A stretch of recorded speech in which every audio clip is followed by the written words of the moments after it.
ನಾಯಕರ ಸಭೆಯನ್ನ ನಡೆಸಿ ಆ ಸಭೆಯಲ್ಲಿ ಮಹತ್ವದ ನಿರ್ಣಯವನ್ನ ಕೈಗೊಳ್ಳಲಾಗಿದೆ ಅನ್ನೋದಾಗಿ ಮಾಹಿತಿ ಇದೆ. ಧರ್ಮ ಹಿಂದೂ ಜಾತಿ ಒಕ್ಕಲಿಗ ಅಂತ ಹೇಳಿ ಬರೆಸೋದಕ್ಕೆ ನಿರ್ಧಾರವನ್ನ ಕೈಗೊಂಡಿದ್ದಾರೆ. ಒಕ್ಕಲಿಗ ನಾಯಕರ ಸಭೆಯಲ್ಲಿ ಅನೇಕ ಘಟಾನುಘಟಿ ನಾಯಕರು ಸೇರಿದ್ರು. ಆ ಎಲ್ಲ ನಾಯಕರಿಂದ ಒಟ್ಟಾರೆಯಾಗಿ ಒಂದು ನಿರ್ಣಯವನ್ನ ಕೈಗೊಳ್ಳಲಾಗಿದೆ. ಯಾರು ಕೂಡ ಗೊಂದಲವನ್ನ ಮಾಡಿಕೊಳ್ಳದಂತೆ ಸಭೆಯಲ್ಲಿ ಸಲಹೆ ನೀಡಿದ್ದಾರೆ. ಉಪಜಾತಿಯಲ್ಲೂ ಒಕ್ಕಲಿಗ ಅಂತ ಹೇಳಿ ಬರೆಸೋದಕ್ಕೆ ನಿರ್ಣಯವನ್ನ ಕೈಗೊಳ್ಳಲಾಗಿದೆ. ಸಭೆಯಲ್ಲಿ ಈ ರೀತಿಯಾಗಿ ನಿರ್ಮಲಾನಂದನಾಥ ಶ್ರೀ ನಿರ್ಣಯ ಮಂಡಿಸಿದ್ದಾರೆ. ನಿರ್ಮಲಾನಂದನಾಥ ಶ್ರೀ ನೇತೃತ್ವದ ಸಭೆಯಲ್ಲಿ ಈ ರೀತಿಯ ನಿರ್ಧಾರವನ್ನ ಕೈಗೊಳ್ಳಲಾಗಿದೆ. ಸಮುದಾಯದ ನಾಯಕರಿಂದಲೂ ಕೂಡ ಇದಕ್ಕೆ ಅನುಮೋದನೆ ದೊರೆತಿದೆ. ಡಿಸಿಎಂ ಡಿಕೆಶಿ, ಕೇಂದ್ರ ಸಚಿವ ಕುಮಾರಸ್ವಾಮಿ, ಆರ್ ಅಶೋಕ್, ಸಿಟಿ ರವಿ ಸೇರಿದಂತೆ ವಿವಿಧ ನಾಯಕರು ಕೂಡ ಈ ಸಭೆಯಲ್ಲಿ ಭಾಗಿಯಾಗಿದ್ರು. ಜಾತಿ ಜನಗಣತಿಯ ಜ್ವಾಲೆ ಒಂದು ಕಡೆ ರಾಜ್ಯದಲ್ಲಿ ಧಗಧಗಿಸ್ತಾ ಇದೆ. ಜಾತಿ ಗಣತಿಯ ಬಿಕ್ಕಟ್ಟು ಒಂದೆಡೆಯಾದರೆ ಇನ್ನೊಂದು ಕಡೆ ಒಕ್ಕಲಿಗ ನಾಯಕರ ಒಗ್ಗಟ್ಟು ಪ್ರದರ್ಶನವಾಗಿದೆ. ಒಕ್ಕಲಿಗ ಸಮುದಾಯದ ನಾಯಕರು ಮಹತ್ವದ ಸಭೆಯನ್ನು ನಡೆಸಿದ್ದಾರೆ. ಇವತ್ತು ಒಕ್ಕಲಿಗ ಸ್ವಾಮೀಜಿಗಳು ಹಾಗೆ ನಾಯಕರಿಂದ ಒಗ್ಗಟ್ಟು ಪ್ರದರ್ಶನ ಮಾಡಲಾಗಿದೆ. ನಿರ್ಮಲಾನಂದನಾಥ ಶ್ರೀಗಳ ನೇತೃತ್ವದಲ್ಲಿ ಈ ಒಂದು ಸಭೆ ಕೂಡ ನಡೆದಿದೆ. ಕುಮಾರಸ್ವಾಮಿ, ಡಿಕೆಶಿ ಸೇರಿದಂತೆ ಅನೇಕರು ಈ ಒಂದು ಸಭೆಯಲ್ಲಿ ಭಾಗಿಯಾಗಿದ್ರು. ಅಶ್ವಥ್ ನಾರಾಯಣ್, ನಿಖಿಲ್ ಕೂಡ ಸೇರಿದ್ರು. ಒಂದೇ ವೇದಿಕೆಯಲ್ಲಿ ಇದ್ರೂ ಕೂಡ ಪ್ರಾರಂಭದಲ್ಲಿ ಡಿಕೆ ಹಾಗೆ ಡಿ ಕುಮಾರಸ್ವಾಮಿ ಮಾತನಾಡೋದಿಲ್ಲ, ನಂತರದಲ್ಲಿ ಮಾತನಾಡ್ತಾರೆ. ಮೂರು ಪಕ್ಷಗಳ ಒಕ್ಕಲಿಗ ನಾಯಕರು ಕೂಡ ಒಂದು ಸಭೆಯಲ್ಲಿ ಉಪಸ್ಥಿತರಿದ್ರು.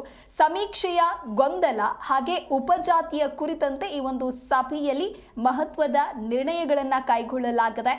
ಇನ್ನು ಸಭೆಯನ್ನ ಮಾಡಿ ಸಮೀಕ್ಷೆಯ ಕುರಿತು ಸಮಾಜದ ನಿಲುವು ಏನು ಅನ್ನೋದನ್ನು ಕೂಡ ಪ್ರಕಟಿಸಿದ್ದಾರೆ. ಒಟ್ಟಾರೆಯಾಗಿ ಮಹತ್ವದ ನಿರ್ಣಯವನ್ನ ಕೈಗೊಂಡಿದ್ದಾರೆ ಅನ್ನೋದು ಕೂಡ ಗೊತ್ತಾಗ್ತಾ ಇದೆ.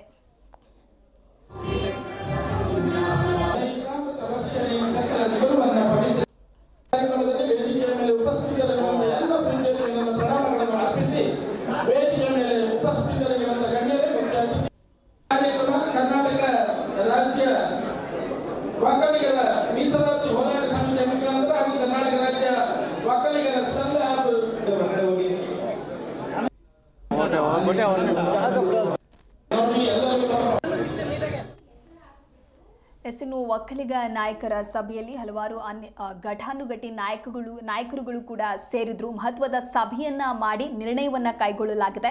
ಆ ನಿರ್ಣಯ ಏನು ಅಂತ ನೋಡ್ತಾ ಹೋಗೋದಾದ್ರೆ ಧರ್ಮ ಹಿಂದೂ ಅಂತ ಹೇಳಿ ಹಾಗೆ ಜಾತಿಯನ್ನ ಒಕ್ಕಲಿಗ ಅಂತ ಹೇಳಿ ಬರೆಸೋದಕ್ಕೆ ಅಲ್ಲಿ ನಿರ್ಣಯವನ್ನ ಕೈಗೊಳ್ಳಲಾಗಿದೆ. ಉಪಜಾತಿಯಲ್ಲೂ ಕೂಡ ಒಕ್ಕಲಿಗ ಅಂತ ಹೇಳಿ ಬರೆಸೋದಕ್ಕೆ ನಿರ್ಣಯವನ್ನ ತೆಗೆದುಕೊಳ್ಳಲಾಗಿದೆ. ಸಾಕಷ್ಟು ಗೊಂದಲ ಸೃಷ್ಟಿಯಾಗಿತ್ತು ಈ ವಿಚಾರಕ್ಕೆ ಸಂಬಂಧಪಟ್ಟಂತೆ, ಯಾವ ಕಾಲಂನಲ್ಲಿ ಏನು ಬರೆಯಬೇಕು ಅನ್ನೋದಾಗಿ.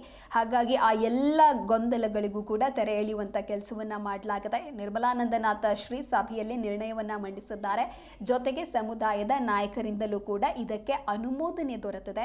ಡಿಸಿಎಂ ಡಿಕೆಶಿ, ಕೇಂದ್ರ ಸಚಿವ ಕುಮಾರಸ್ವಾಮಿ, ಆರ್ ಅಶೋಕ್, ಸಿಟಿ ರವಿ ಸೇರಿದಂತೆ ವಿವಿಧ ನಾಯಕರು ಕೂಡ ಈ ಸಭೆಯಲ್ಲಿ ಭಾಗಿಯಾಗಿದ್ರು. ಇನ್ನು ಡಿಕೆಶಿ ವಿರೋಧ ಮಾಡಿದ್ದಕ್ಕೆ ಸ್ವಾಗತ ಅಂತ ಹೇಳಿ ಆ ಒಂದು ಸಭೆಯಲ್ಲಿ ಡಿ ಕುಮಾರಸ್ವಾಮಿಯು ಕೂಡ ಹೇಳಿಕೆಯನ್ನು ಕೊಟ್ಟಿದ್ರು. ಅಂದರೆ ಕುಮಾರಸ್ವಾಮಿ ಮಾತಿಗೆ ಅಲ್ಲಿದ್ದಂತಹ ನಾಯಕರೆಲ್ಲರೂ ಕೂಡ ಚಪ್ಪಾಳೆ ತಟ್ಟುವಂಥ ಕೆಲಸವನ್ನ ಮಾಡಿದ್ರು. ಇನ್ನು ಒಕ್ಕಲಿಗ ಸಭೆಯಲ್ಲಿ ಡಿಕೆಶಿ ಹೆಸರನ್ನ ಡಿ ಕುಮಾರಸ್ವಾಮಿ ಪ್ರಸ್ತಾಪಿಸಿದ್ರು. ಕಾಂತರಾಜು ಆಯೋಗ ಮಾಡಿದ್ರು, ಮೂಲೆಗುಂಪು ಮಾಡಿದ್ರು. ಒಕ್ಕಲಿಗರ ಸಭೆಯಲ್ಲಿ ಕುಮಾರಸ್ವಾಮಿ ಈ ರೀತಿಯಾದಂಥ ಅಭಿಪ್ರಾಯವನ್ನು ಕೂಡ ವ್ಯಕ್ತಪಡಿಸಿದ್ರು. ಕೇಂದ್ರ ಜಾತಿ ಗಣತಿಯನ್ನ ಮಾಡ್ತಾ ಇದೆ, ರಾಜ್ಯ ಮಾಡುವಂಥ ಅವಶ್ಯಕತೆ ಇಲ್ಲ, ನಾವೆಲ್ಲರೂ ಒಗ್ಗಟ್ಟು ಪ್ರದರ್ಶನವನ್ನ ಮಾಡಬೇಕಿದೆ ಅಂತ ಹೇಳಿ ಡಿ ಕುಮಾರಸ್ವಾಮಿಯು ಕೂಡ ಮಾತನಾಡಿದ್ರು. ಹಾಗಾಗಿ ಜಾತಿ ಗಣತಿಯ ವಿರುದ್ಧ ಒಕ್ಕಲಿಗರು ಸಮರ ಸಾರಿದ್ರು. ಒಂದು ಕಡೆ ವಿಪಕ್ಷದಿಂದ ಜಾತಿ ಗಣತಿ ವಿಚಾರಕ್ಕೆ ಸಂಬಂಧಪಟ್ಟಂತೆ ಆಕ್ರೋಶ ವ್ಯಕ್ತವಾಗ್ತಾ ಇತ್ತು, ಇನ್ನೊಂದು ಕಡೆ ಸ್ವಪಕ್ಷದಿಂದಲೇ ಜಾತಿ ಗಣತಿಯ ವಿಚಾರವಾಗಿ ಸಾಕಷ್ಟು ಅಸಮಾಧಾನ ಭುಗಿಲೆದಿತ್ತು. ಈ ಎಲ್ಲ ಬೆಳವಣಿಗೆಯ ನಡುವೆ ನೆನೆಯೂ ಕೂಡ ಸರ್ಕಾರದಿಂದ ಅಧಿಕೃತವಾದಂತಹ ಆದೇಶ ಕೂಡ ಪ್ರಕಟವಾಗಿತ್ತು. ಇನ್ನು ಸಮೀಕ್ಷೆಯನ್ನ ಮುಂದುವರಿಸಬೇಕಾ ಅಥವಾ ಸಮೀಕ್ಷೆಯನ್ನ ಮಾಡಬೇಕಾ ಮಾಡಬಾರ್ದಾ ಅನ್ನುವಂತಹ ಗೊಂದಲಗಳೆಲ್ಲವೂ ಸೃಷ್ಟಿಯಾಗಿತ್ತು. ಈ ಗೊಂದಲಗಳಿಗೆ ತೆರೆ ಎಳೆಯುವ ಕೆಲಸವನ್ನು ಕೂಡ ಸರ್ಕಾರ ನಿನ್ನೆ ಮಾಡಿತ್ತು, ಒಂದು ಡಿಸಿಷನ್ ಅನ್ನು ತೆಗೆದುಕೊಂಡಿತ್ತು. ಅದಾದ ನಂತರದಲ್ಲಿ ಒಕ್ಕಲಿಗ ಸಮುದಾಯದಿಂದ ಇವತ್ತು ಬೆಳಗ್ಗೆಯಿಂದಲೂ ಕೂಡ ಸಭೆಯನ್ನ ಮಾಡಲಾಗಿತ್ತು. ಸಭೆಯನ್ನ ನಡೆಸಿ ಈ ರೀತಿಯಾದಂತಹ ಮಹತ್ವದ ನಿರ್ಣಯವನ್ನ ಕೈಗೊಳ್ಳಲಾಗಿದೆ.